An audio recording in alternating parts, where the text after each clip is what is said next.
比亚迪的坚持有时候真让人感动，这是最新款的唐 DMI 底盘，依旧是延续了经典的3连杆筷子悬挂，韭菜被割了一茬又一茬。都2024年了，真的算是经典永流传。与此同时，这次发布的新款唐 DMI 在前几个月比亚迪秦的低价氛围中，顺利的完成了涨价，最便宜的179800元，云年版207800元。最主要的是还偷偷的减了很多的配置，就像新款比老款充电慢一些，这算是反向升级了。还有座椅通风、座椅加热取消、遥控挪车等都没有了，应该是车主不太需要。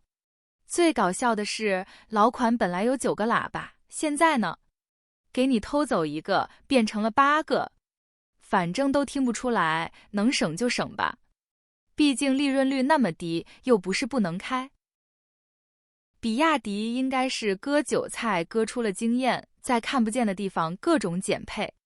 尽管筷子悬架在网上已经被很多车主送上祝福，比亚迪的汉唐宋都要顶着好名声不换掉3连杆，甚至在配置参数上，比亚迪唐的加速成绩在新能源车里面也是垫底的。那么很多人就搞不明白这是为什么呢？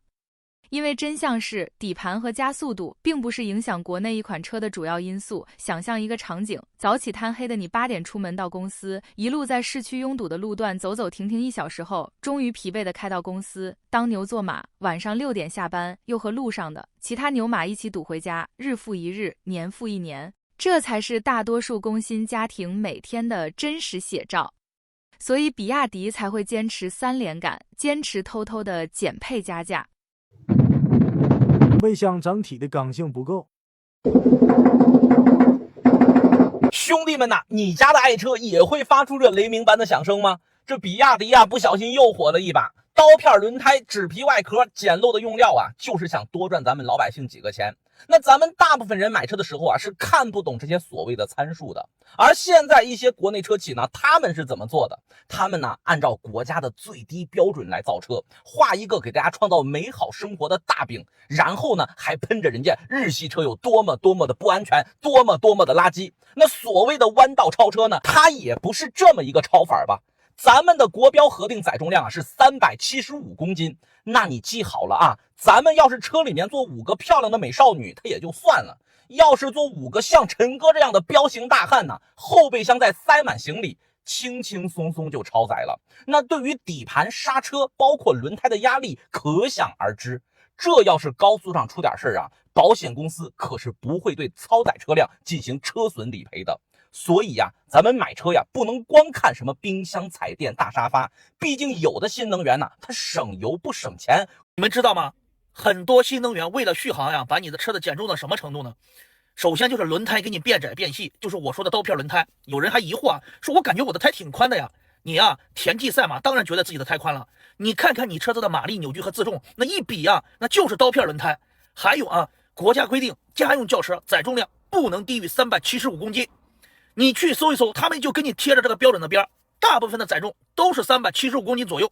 你看看人家飞度，载重都500公斤了。你说坐满人后备箱还敢装行李吗？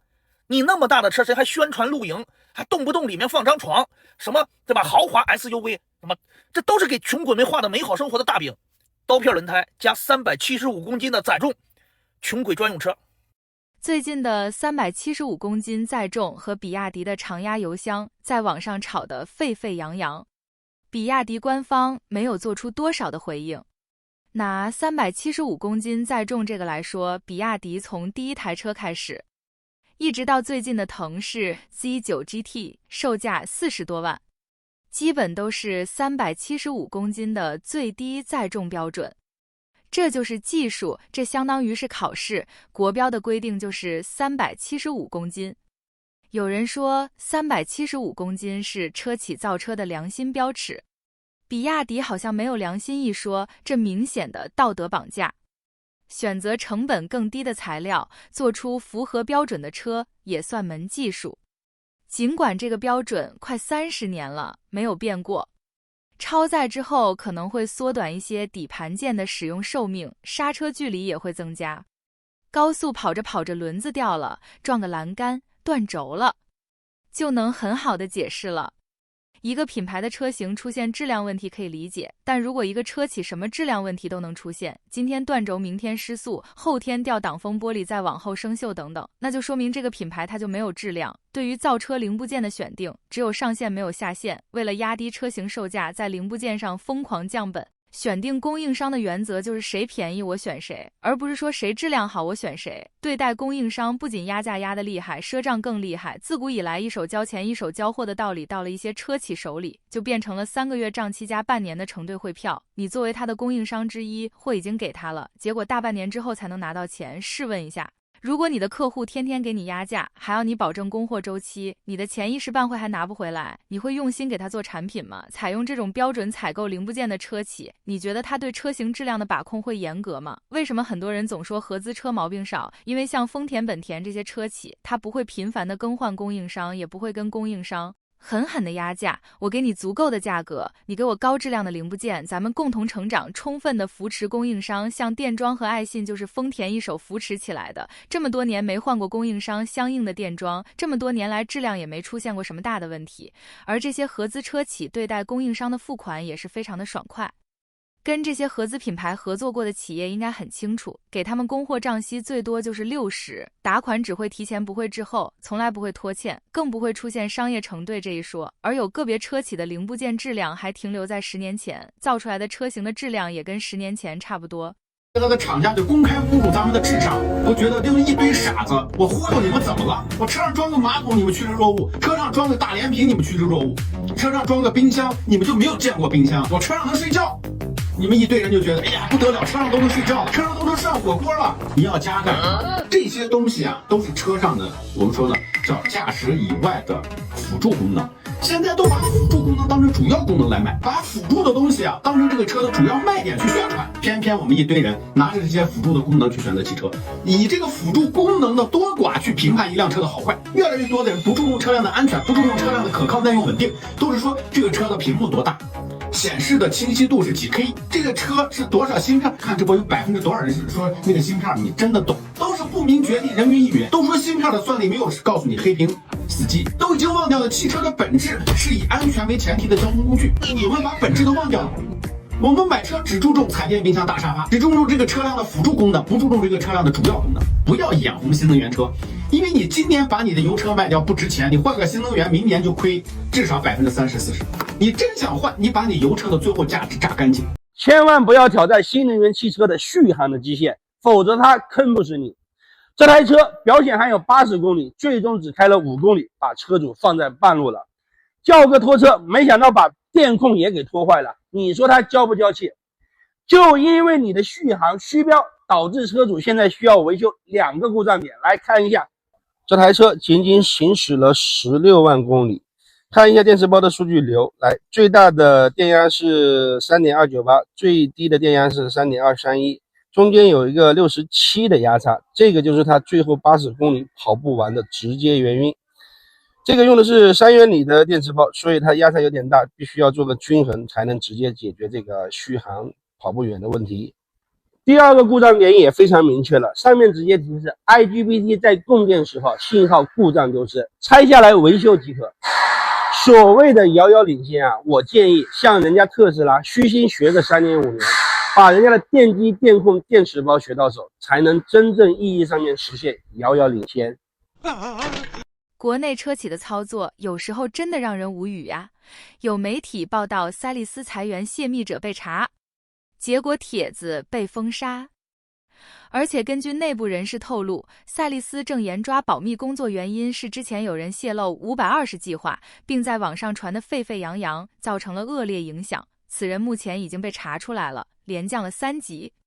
消息人士向记者展示的赛力斯电子化文件密集管理的原则显示，密集标识共计分为绝密级、机密、秘密、内部公开和外部公开5个等级。无法用中文字符标识密集的文件，可用英文字符 AAA 等效标识为绝密级文件，英文字符 AA 等效标识为机密级文件，英文字符 A 等效标识为秘密级文件，英文字符 B 等效标识为内部公开文件，英文字符 C 等效标识为外部公开文件。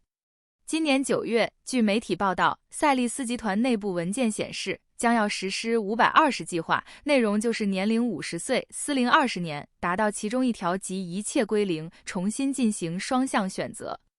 该文件称，此目的是有序实现人才队伍的年轻化状态，持续保持人才队伍的激活状态，全面导向冲锋，一切为了打仗，一切为了胜利。此后，赛力斯方面既没承认，也没有否认。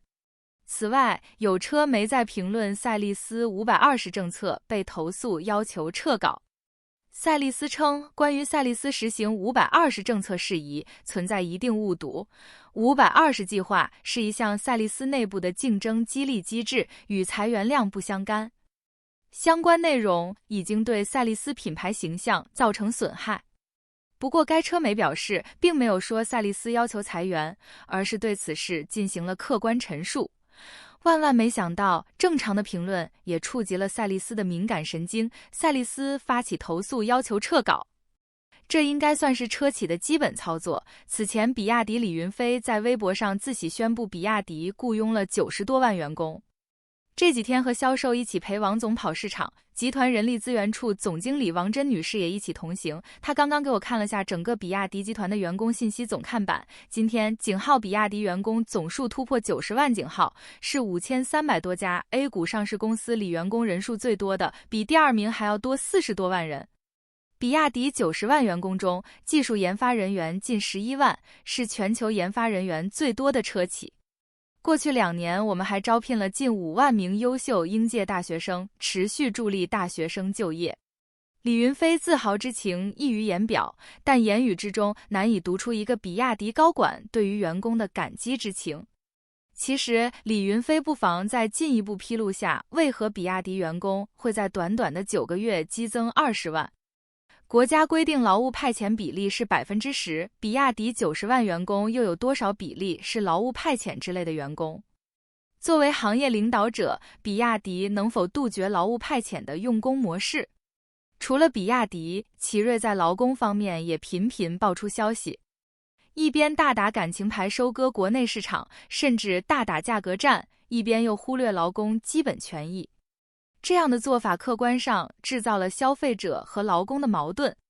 对于很多车企而言，雇佣劳工、提供就业岗位是招商引资、获得补贴以及以极低价格获得厂房土地的附带条件。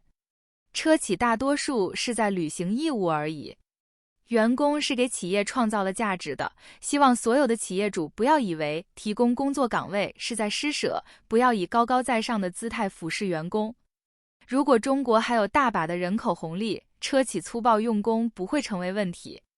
但中国的人口红利正在消失，在牛马干不动的时候，通过压榨牛马获得优势的发展模式就行不通了。